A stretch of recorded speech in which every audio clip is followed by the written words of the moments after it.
Thank you. Is this working? Yes. Okay, so the reason I've been here so long is I'm stubborn. I want to succeed, Carl. So we are very customer-centric. We listen to our customers. Paul, no stripes? Look, we don't have Carl, no stripes. Ash, no stripes. So we're listening to our customers. So this will be a quick presentation. Either it's going to get derailed or it's not. So, oh, I have the clicker. So let me get started with our philosophy. And our philosophy is based on, call it military, call it not understanding support. When Ash, 10 years ago, May 2014, asked me to come over. And we decided, okay, what is support services and what do we do? So we have two philosophies. And the first one is really based on the military philosophy of trying to win the war, win the battle, whether it's games and so forth. So Sun Tzu, every battle is won before it's won or fought. So the question is, how do we apply that to services? So the way we apply that to services is customer delight, customer relationship. This is all earned before the incident, because every customer has had incidents, and Alvaro can, thank you for not mentioning the incidents. The amount of attacks in Brazil is just amazing. But we build the relationships with the customers. So when there is an issue, we can collectively respond together. People who have strong relationships fix the issues quicker. And that's fundamental. So that's one of our philosophies. And it goes through a lot of our culture in terms of the way we build. The next one is something that Ash sort of triggered on us, which was do no harm. And so do no harm not necessarily means the same thing for every customer. But as we get to know each customer, we get to better understand what do no harm means for them. So for Alvaro as an example, we learned that because of the amount of attacks that they're happening, the do no harm could actually we were allowing less than 1% leakage, but that was causing harm. So Alvaro's feedback to us is, in these high attack rates, try to over mitigate. And so as an example, if they're getting a 300 gig attack and it takes us 10, 15 seconds to fully engage, during those seconds, there were tens of gigs getting through. That was causing harm. So we then went to the threat research team, figured out how could we solve that for Tech Enabler. So again, do no harm, figure out how to do it for each customer. So that's part of the onboarding process that we have with everybody.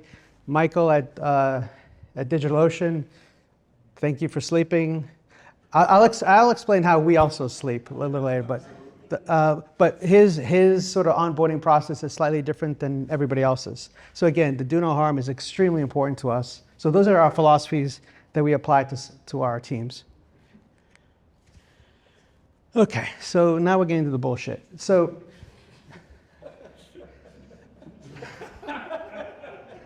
glad this is being recorded. well, as a lot of our customers know, that I'm trying to be extremely honest. To build a relationship and build trust, you have to be honest with each other. And so some of you have heard me talk about Emerson. Emerson basically once said, or paraphrased, that your actions are so loud, I can't hear what you're saying. And so as I'm going through the next set of slides, I'm going to be talking, but the words are cheap, but it's the actions behind it that hopefully over the last 2 days, you guys have heard stories that there's actually behavior behind those. And that's what's important. And so for our services approach, appreciating our customers, everybody could say that, but what does that really mean? Like everybody's customer focused and so forth? They're not. Like, well, no, I'm serious. If you go to our competitors, they're all going to say they're customer focused and so forth. But the question is, how do you build a culture to be customer focused? And I think we're beyond that. We really appreciate our customers. We really actually value our customers. And we don't treat them as customers. What I mean by that is, in a customer transaction, there's something both ways. But if you really appreciate your customers and you treat them right, you grow together. DigitalOcean's been with us for 8+ years, and we've grown with them. And it's just ServiceNow, Same thing. So you can talk to our a majority of our customers, and internally, if a customer spends 1x the first order, they're spending over 23% of add-on business year after year with Corero, and it's because we build the relationships and they buy more product and more services. And they won't do that unless you're delivering value. So that's appreciating customers. The next one is, how do we increase the customer value? So part of that is, years ago, Julian and the team developed the service portal. That was a great complementary little solution to help our customers create visibility to the service, the DDoS service, and therefore they're actually either getting the reputation that they're selling the service or monetizing it. So it really depends on which customer you're talking about and how they're actually taking advantage of that. So we're continuously creating new services and new products to increase value. And the third one with Ashley and product management, creating different flexible service offerings. So, and that's one theme I would love for you guys if there's one thing you guys leave this conference with, is the flexibility across the company is unbelievable. And you've heard Corey talk about some of the alliance stuff. Julian talked about the flexibility. Ashes and his vision talks about the flexibility. The services that we offer, they have the same thing. And a lot of these flexible services were triggered by customer requests. So again, listening to customers and creating it. Any questions? Great. Okay, so appreciating customers. What the heck does that mean?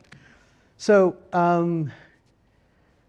every single one of our customers has one thing in common. They don't have enough resources and they don't have enough time to do what they need to do, period. And so the last thing we want to do is when a customer has an issue, when they contact us, or when I was contacting, let's say, Juniper for a support case, I didn't want to spend a half hour going through my entitlement programs and figuring out, being directed to some type of knowledge base that I couldn't find anything on.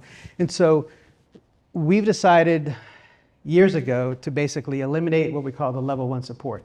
And so when Tech Enabler calls us, he's getting the person who's actually going to resolve it. And if it's not, we quickly we don't escalate internally to avoid, to meet the SLA and delay delivering the service. So what I've seen with other vendors is they'll bounce you around, trigger the SLA commitment, and 3 days later, you still don't have an answer. So we try to eliminate the level 1 support and get you a quick answer as much as possible. Shoot. How many of your phone calls end up with single call resolution? What percentage do you think? What are phone calls? I'm serious. How many of your services? So we probably get about 10 phone calls a month, maybe. Okay. We used to get 200 plus a week 10 years ago. If you change our model to be proactive, avoid the issue. It's much cheaper to help the customer be proactive, avoid the issue, than to react to the situation. So I'd say over half of the incidents coming into us gets resolved relatively quickly. I don't know if that's high or low for you, but we got rid of all of the easy ones by avoiding having to deal with it. And so one of the scenarios is, let's say there's a system failure in the field. The customer doesn't contact us. We contact the customer and say, you just had a field failure because we just got an alert. We've pulled the logs, we're analyzing it.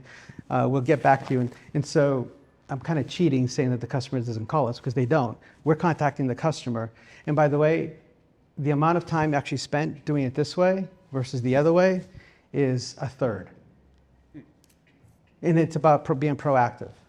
So do you raise a ticket?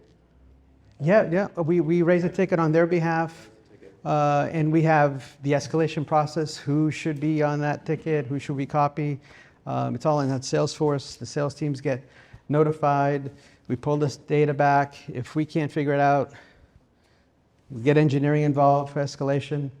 So we're doing all this behind Again, it's so much less work to do it this way than the typical, let me hope they don't call. What percentage of your calls end up needing level 2, what I would consider engineering support? Less than 5%. Less than 5%. How many escalations have we escalated up to you? 2 maybe? 1? I will say this, I spent 10 years at a competitor, as you know, and I probably. Every call has to go to a freaking engineer. I had probably in a day, I would say an escalation an hour, but we had a bigger customer base. But, I would say once a day was a pretty significant escalation. Yeah. The kind of thing where, just takes you out of a meeting for the rest of the meeting.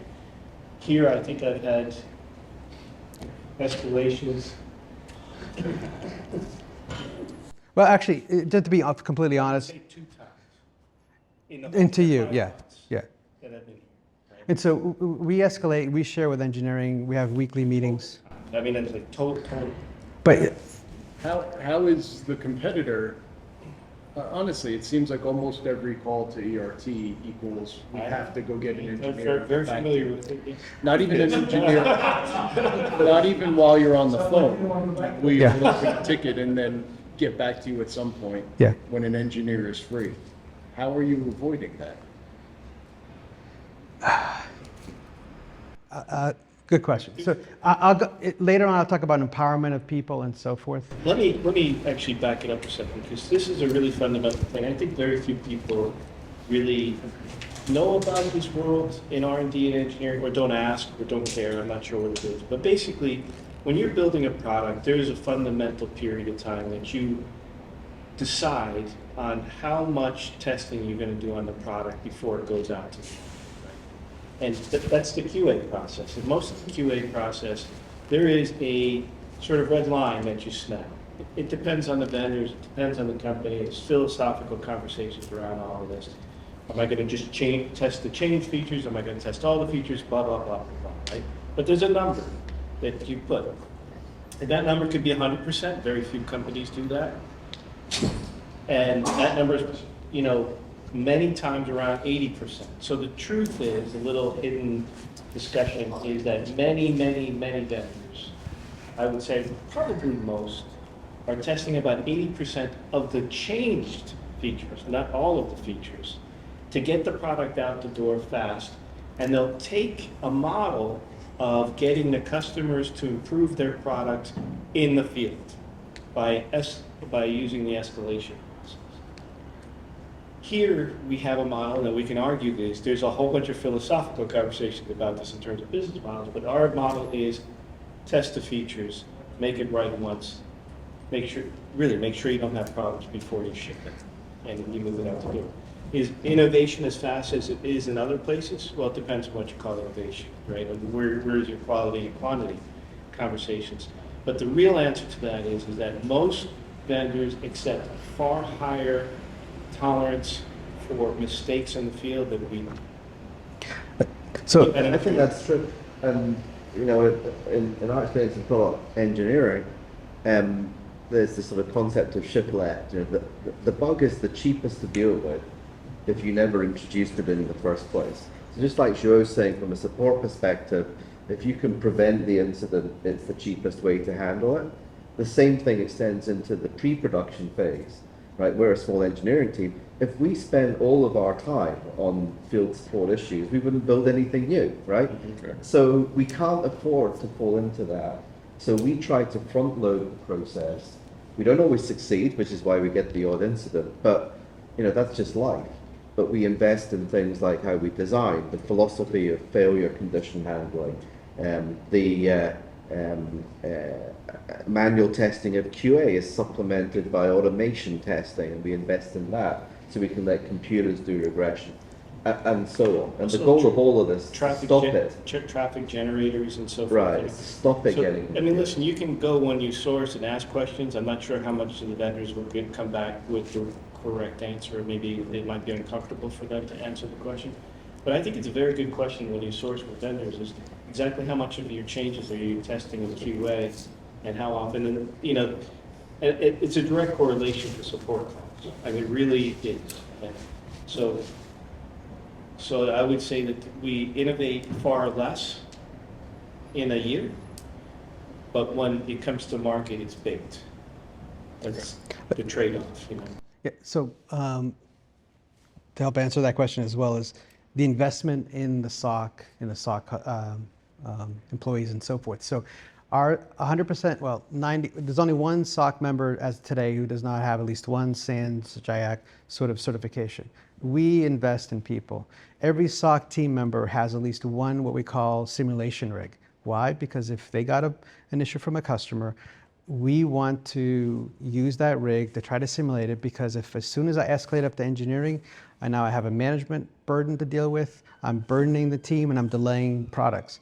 And so it's really about creating the culture. And by the way, if you hire really good people, they don't want to like say, sorry, I can't solve this, you know? And so our escalations into engineering happens on a regular basis, but we try to avoid it as much as possible. And so that's from a SOC resources. The average SOC tenure right now is over 8 years. That includes hiring junior people. And so once we get a hold of a person, we keep them. We invest in the person. We help build their careers. Jason keeps stealing them for his team. But it's wonderful to see, employees grow their careers and their influence and so forth.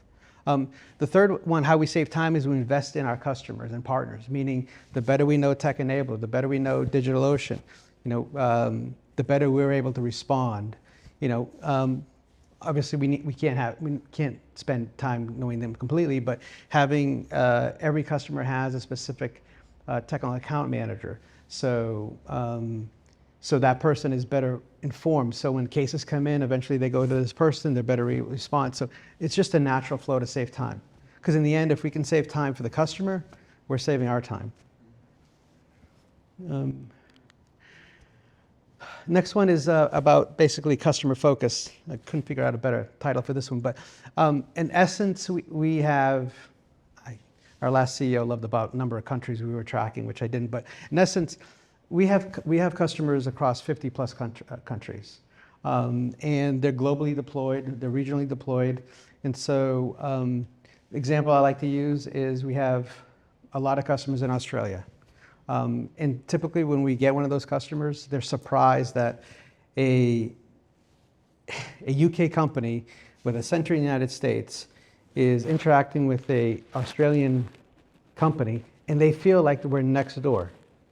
That's the feedback we're getting, because if they contact us, we're responding within the SLA and so forth. So we're not waiting for the next day. If it's weekends and if it's priority, we let them know that we'll get back to them the next business day. If this is an issue, please contact us. So every response should have a next time slot or touch point, and this is built into our system. So if we don't meet that SLA, there are triggers that come up, there's reminders. So we're always trying to think globally in terms of but act very local. And we have customers who, when we're locally interacting with the European team, they want it a certain way. Meaning in Germany, they want to be very specific. When we're dealing with that same customer in the West Coast, it feels like a completely different company. And we have different workflows for that one customer. And that leads to the second thing, which is the per customer workbooks and so forth. So every customer wants to be treated slightly different. There's probably about 10 types of different workbooks, but in any case, every customer has very specific rules and how we engage. And they range from, there's an attack, please just send me a report, don't do anything. 2 weeks later, they said, okay, thank you. That's their process. Other customers, there's an attack, they're telling us, go on the system immediately, mitigate that attack, and then just send me a report afterwards. So it really depends on the customer, and that's built into the workflows. The next one is just advocating for our customers in terms of understanding with the customers. Like I know DigitalOcean wanted to build some extra services, trying to work with them to help that. It turned out to be a little bit more difficult than we thought. Feeding that back into product management. when Jason had described a healthcare customer earlier. We were on a call with them. They basically trashed Arbor and Radware. And the biggest thing was like, it was so hard for them to do business with them. It was not about their product quality. It was just, it felt like they didn't want their business. And so we hooked them up with Mark and so forth about testimonies. So we're getting feedback, and we want to be an advocate for customers. And we want our customers giving us feedback, because if we have the same product a year from now, 2 years from now, we're losing. So we need to evolve. Okay. What percentage of our customers are fully managed by your team? Over 20%. Okay, the last one is basically about earning trust with customers. So when Ash asked me to take over this position, we actually had outsourcing company somewhere in Asia, which actually Arbor used that same company.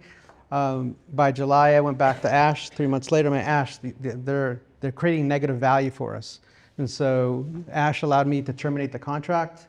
We have to still pay him, but basically we got rid of all external contractors, and that created a seed for me, which was, I fundamentally believe you cannot have a happy customer unless you have happy employees. That doesn't mean the employees playing around all day, but the employee has to be happy, stress-free, because that's how you develop good products, good services. You can't, again, that's a philosophy that I've sort of adopted and so forth. So ensuring happy employees, which means you trust them, you take care of them, they're not worried about it, especially and this is, I think, has created a very positive sort of atmosphere, especially with COVID, because with our employees, there was a huge trust factor. And so when we became a remote organization because of COVID, all those trust links were there, and we're able to basically virtually understand each other, which was, and so now we're trying to adapt as we go back to the office and so forth. But again, happy employees is a fundamental thing to earn trust with customers. And then this one is a very tough one, which is effective recruiting and retention. Paul, you had talked about behavioral science. You'll be frustrated with me. Hiring is such a tough thing if trying to find the right person. You need to find the right behavior of a person who actually has the characteristics that they want to help somebody else. And you have to find that, especially if you're dealing with support, you're dealing with security services. There's a side effect, which was that person actually now will more likely work harder or work longer than you want them. So you have to actually protect the employee from overworking. But the behavior of recruiting, when we're looking at somebody, when we're looking at somebody that looks like a perfect SE, they can't get hired by us because they're full of bullshit, Jason, right? No, half the time. No, so really understanding how they think. Like in DDoS, as Corey talked about the unicorn and Jason talked about the challenges, you got to know networking. And networking has so many different facets. Then you got to know security. And then you have to know applications and the protocols and so forth. Because if you're mitigating a DDoS, you got to understand all these things. And so understanding how the person thinks, how the person learns, how the person retains their knowledge. You can have all the workbooks in place, but until you have a full AI to give you the answers, you still rely on somebody. So this is very critical for us, and we've been very successful hiring the right person. And we go through about 20 plus interviews for every one hire. Do you find that it's harder to staff for the unique skill set, like the network and security, or harder to find somebody that fits, as you say, more of the cultural elements that you're trying to staff for?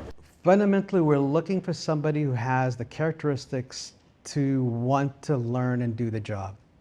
If we find that, we're willing to invest in the training, versus somebody who just knows networking. And by the way, a lot of the networking people we interview, they just know how to get on the Cisco and run commands and not really understanding why.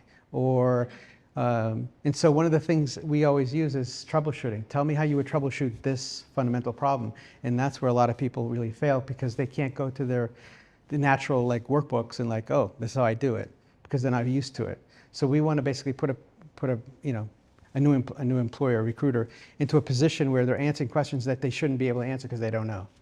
And by the way, if somebody tells me they don't know during the interview, that's a very positive sign, because we rather have somebody tell us they don't know than the bullshit, because they'll do that in front of a customer. Okay, so that's the appreciating of the customers. Increasing customer value. I'm going slower than I thought we would go. So the way we increase customer value is basically, if you hire the right people with the right behavior, empower them. If you don't empower them, they're going to leave. So, and so one of the empowerments we have is, in essence, the person who is on the call and so forth, they have my written approval to do all kinds of stuff if they think it's the right thing to do. And even if they do the wrong thing, we never reprimand. We basically just say, okay, let's learn from this. Okay, we should have done it this way. Share with the team, move on. And so empowering people to make the decision saves so much time for the customer. And usually the issue is we might have shipped an RMA box that we probably didn't need to. So the cost is minimal here. But the value we get from customers is just huge by just having empowerment. And that's how we really get that high percentage of quick resolution. Thinking outside the box, basically, sometimes the solution, the APIs don't have it. So an example with GTT in 2018, GTT kept calling us and saying that we're not mitigating the attacks, we're not mitigating the attacks. I'm like, well, I don't see any attacks. I don't see any traffic. And so one of our team members that actually works for Jason now created a little application that basically did route tracing around the world. And so, and this took him a couple hours. He did it, and now it's actually part of our solution in the SOC. But basically, we proved to GTT, well, you didn't redirect it to the scrubbing centers. Sorry, like here's the evidence. But until we had that trace, they didn't believe us. And so just thinking outside the box to help the customer understand what's going on. So we do this on a regular basis. And then celebrating our culture. So when we have somebody who's going out of their way to help a customer, helping a coworker and so forth, we want to celebrate that, because you guys have heard me, as I probably talked about the last couple of days, no single person in any company can do anything anymore. Yeah, I don't think Sean can do anything at Akamai, right? You need somebody else to do it for you. You can, yeah. So for us to accomplish anything, we need to basically work together to get something done. I mean, if you're meeting with your board and so forth, Carl's going to want data, Akamai, for Akamai's POCs and so forth, Jason or Ash or somebody else is going to ask some of them. So we all are connected to get stuff done, and building that culture of supporting each other is critical for empowerment for us. So again, just trying to highlight some of the way we increase value. The next one is, I'll go right through this quick. Have you heard of Carl's soup story? Don't do it. Okay. So I was going to use a soup analogy. So one thing that we have here that's really unique is we have to eat our own soup. What I mean by that is the engineering is developing a very powerful product. It's got very rich APIs, which we share. It's got Splunk with its query language. What the SOC does and innovates, all of that stuff is fully available to our customers. There's nothing we're doing that is not exposed to you guys. And so as part of that, we've done certain things. So one of the items we have is what we call the SOC connectivity mesh. So this one basically is, if the customer approves it and enables it, with OpenVPN, we get the systems dialing back to us. and sending queries or alerts back to us. So that allows us to get an alert if there's an issue. If the customer then approves and allows it, we also have the ability to go in, log into the units with approval credentials, pull the logs, look at the analysis. So in essence, it's like asking to go take a test, and you got the answers. And so that avoids customers contacting us because we already have the answers and we're answering questions. So if there's an attack, if I get a call from Tech Enabler about, they send us the information, they just have to send us a little piece of information. We're responding because we get access to their systems. We're looking at the attacks and responding. And that just saves us so much time. So that's a very unique value. The next one is what we call the detect and response co-pilot.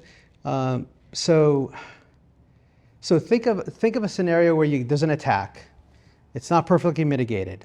By the way, we invest more time on trying to not have to manually intervene. What I mean by that is the best battle to win is the one you never have to fight.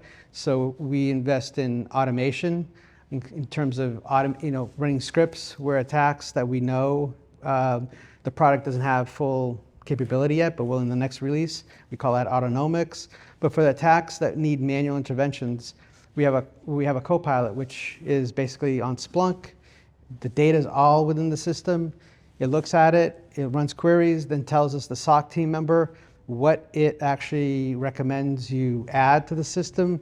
It also tells you the confidence level of this information, the sensitivity. And so basically it's trying to codify our SOX engineers' knowledge into this response. And so that allows us to have very quick responses. If we have to manually enter a command, meaning we have to type it, was it Rob, I think, talked about the nuclear sort of protocols. And this is something Ash, we've done it for forever. If you're going to manually enter a command to mitigate an attack, you have to have a person review it. It's just, we admire our customers, we respect our customers, but if they give us the right, as DigitalOcean gives us the right to manually go in and add countermeasures, we have protocols to make sure when we're doing this, and it's not automated, that we are actually doing extra checks manually. And so the detect and response is both automatic, semi-automatic, and manual, and we have protocols for that. And the last one is just the autonomics, which I partially mentioned, which is, again, if we see patterns of attacks that we see manually mitigating over and over again, engineering and product management gets that a request to add it to the next release. But in the meantime, we add a query language within Splunk. So when Splunk sees this, within less than 2 minutes, the attack is back into mitigation and the SOC can sleep at night because we don't have to do that one. Shoot. Okay, so question. This goes back to Charles' point, because I think this is a unique value add that's being undersold. As a SOC leader, what is your future request backlog to engineering and product management? It's very simple. Move faster. No, I'm serious. I'm being serious too, but is there one? Do you Yeah. have an open ticket to engineering based on an attack or something you saw? Is it 5? Is it 3? It can't be 20. Because I think that you all move so nimble in your engineering teams to prioritize things. So, I mean, seriously. So, well, actually, very good question. So, Julian's presentation talked about DNS, water torture. Well, we saw DNS-related attacks increase early last year. We saw us struggle. Like, we can block it, but we'll block everything else with it. So that was a request with engineering. We collaborated. We actually created a whole DNS sort of lab beyond engineering. So when they actually give us the code, which I think we have it now, it's running through that lab. So yeah, that's a request. The pulse attacks, we're seeing, and Alvaro's experiencing some of these. We're seeing attacks that are, sub-minute now, that are hundreds of gigs. Right, and so at that point, if it's let's say it's 1 minute, and you have a 10-second full activation, automatic, which I think is still wonderful, it causes pain. So what we had to do, what we had to do that is, 300 meg circuit, it causes a hell of a lot of pain, right? right, so there's a request into engineering to evolve it. In the meantime, we reversed engineered the microtik routers. We found a little characteristic in those attacks. We then we created the DDoS intelligence service that we're rolling it out.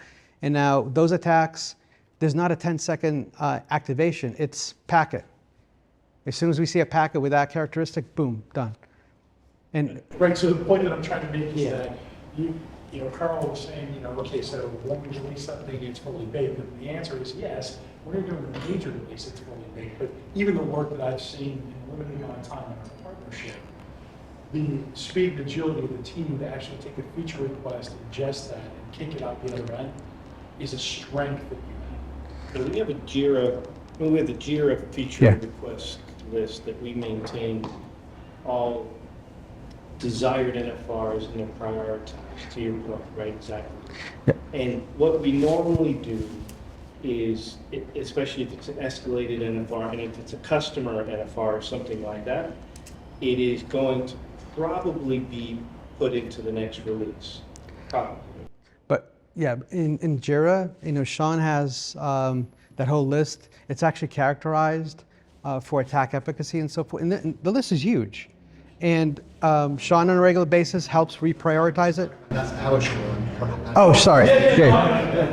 Trust me, I got my own list of Jira with tickets and themes and ethics and storyboards. Well, Yeah, right. so Hopefully, reprioritization of because the reprioritization. articulate here is that what I've seen is that this appears to be a strength of yours, and you're not looking necessarily at a major release. You have major releases, but you have out of cycle and advance. Yes, we do. Responding quicker. Which I think also gets to what you're saying, being able to help customers and prioritize the customer environment quicker. Yeah, I think it's part of the culture of the company Yeah. to be reactive. And, you know, I said earlier that we try to do what is right, even if it's hard or inconvenient. Right? And that can include responding to SOC requests or even to customer situations. And, you know, we'll do what is right to protect the customer as best we can. But we have lots of feedback loops in the company that we try to run. We have weekly meetings and other escalation forms from SOC to engineering. From the SEs, they share stuff back to engineering on a weekly basis, so we have a good picture of what's happening as the customers that are engaging in POCs or how the design and the use of the system is changing. I think all of these help to get sort of speed of response that.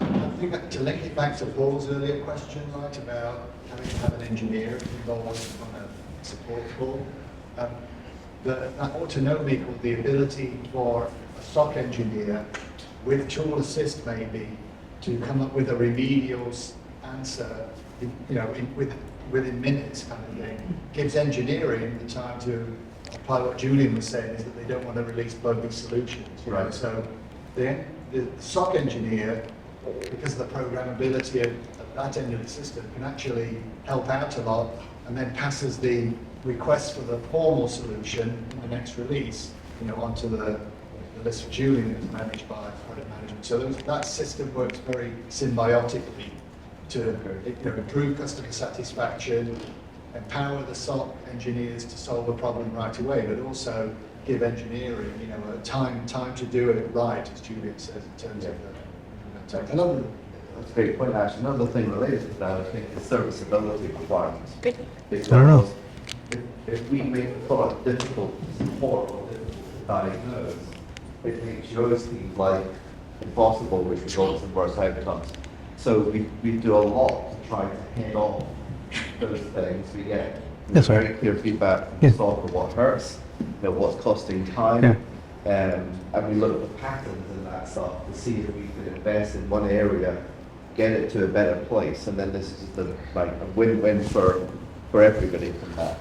I was going to say one more thing back to what Sean was saying about feature requests. Like some of our features in our product are they're not designed solely for the SOC, but the SOC is able to leverage those specifically. So that they're not necessarily all of our features designed to think like, oh, every single end user is going to turn this knob, right? It's having this knob is pretty special. It's probably going to be used by an advanced user like our SOC, and developing those kinds of features then gives our engineering, again, like Ash was saying, the space to do something that is easier to deploy or easier to use down the road. So it is like, it's a unique approach because you don't see many product vendors putting features in their product that really is about supporting their support team to develop, provide better support. Right, which then lends itself to the fact that you have a unique capability in regards to servicing people who want to actually manage that environment themselves and manage security services and have you do that free, which again goes back to the strength of Yeah. how you build the product, the culture, and importantly, the feedback loop that's closed between your support engineers. It's again, it's a strength. It's why selling our managed service is so hard, seriously, because I'm like, well, it's so easy and it's so automated, why do I need you to do anything? And that comes up. I had actually a question for Paul. Did you, with your former DDoS service, did you have to have experts who manned or who, were in charge of the care and feeding? Yeah, we have that in-house expertise now. How many people did you have who had to do that? My team is 29. I think we had 3 dedicated to DDoS edge protection. And was that like all they did, or? Close, 90%. So we tell our customers and see that our customers don't have to do that. Don't have to have those expensive dedicated people. Yeah, we're buying that now from you. They're already customers. No, I know they are, but I'm just saying that that's how good Duo's team is, that for smaller customers, they just don't need it. It was a discussion EJ had brought up. He had asked a similar question about how big a pain point is this and what is something that would also compel this. We weren't price shopping, it was really looking at a better solution, a trusted solution, and that was part of the discussion that we don't sleep at night anyway, so maybe you should start at this point. So I think what Ash commented, and Paul, you're quite, and so our ability to basically respond quicker, technically there's a threat research team embedded within my team, so that if you're closer to the customer, you're able to react. It also gives engineering the breathing time to properly, create the algorithm to mitigate it even more efficiently than we can. But as part of that, in March, thanks to Carl, we released a DDoS intelligence service, which you guys purchased, which is basically allowing this research to get to customers who buy the service instead of waiting for the next major release. And so that's huge. Alvaro, I know that I think in January, February, when we started quietly, loading this up with the new software, your attacks landscape was heavily improved, and what we're seeing with Alvaro and other customers is the old days of somebody buying a botnet, they're firing and they forget about it, it's over. We're seeing somebody firing a botnet and they're actively managing that botnet to try to get through, including shutting it down for a few hours, coming back and going back. So it's getting a little scarier. And so as part of the DDoS research team, we have global visibility if our customers allow that. So we're taking feeds from certain customers, including GTT. So if we're seeing attacks across several customers, we go through our quality process, and then we feed that into the threat research team, and then it goes into the DDoS intelligence service. Again, trying to prevent us from manually responding to calls, and it's all about rapid response. So as Sean said, the only thing I really want from engineering is we know what we need to do, it's just we don't have enough resources, but I want it quicker. But I will say that tomorrow as well. So any questions? The last slide, we can go quick. So Corey presented this. So this is a typical slide. We talk about the hierarchy or the journey from a Corero deployment. So we created a service scenario. So basically, just like you can pick how you deploy the solution, it's the same components, just the way you wanted to buy the product and the capitalization, the DDPS service, and so forth. You can pick what service offerings you want. And and this isn't a customer can start at a certain point and go down. We've had customers buy, the full managed service for the first year as their team gets trained, then go back down to just health monitoring, and then a few months later saying, can we reactivate the service because they want to use those resources somewhere else. We have customers who don't think they really need it. If it's an insurance policy, attack time service. Sean just released this a couple of months ago. So we have customers in this room that have all of these services, including Akamai, who basically is fully disconnected and so forth. So we're not monitoring anything from them.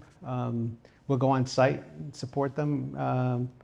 But it's a flexibility and option. It's just the biggest thing I hear from our customers is, I didn't realize how easy it was going to be to do business with. I wish I had done it earlier. And and I don't know how to prove that because, every other vendor says it's easy, but it usually isn't. So. Or that they never log in. Actually, a typical case we get is. What's my password? No, it's usually. Hey, Kool-Aid, sorry. I'm now responsible for this green box. Can you guys help me? I don't know what it is. Like, we've had customers 24/7 for years not even log into the solution. Somebody left and somebody said, I need to do an inventory and log in. I'm like, and this has happened multiple times throughout the year across our customer base, which is it's a security device on their edge and they're not monitoring it. And and I think that's the value, it just works. It's not perfect, but for an enterprise or a customer who doesn't really get hammered, it just really does work. Any questions? Was that bullshit?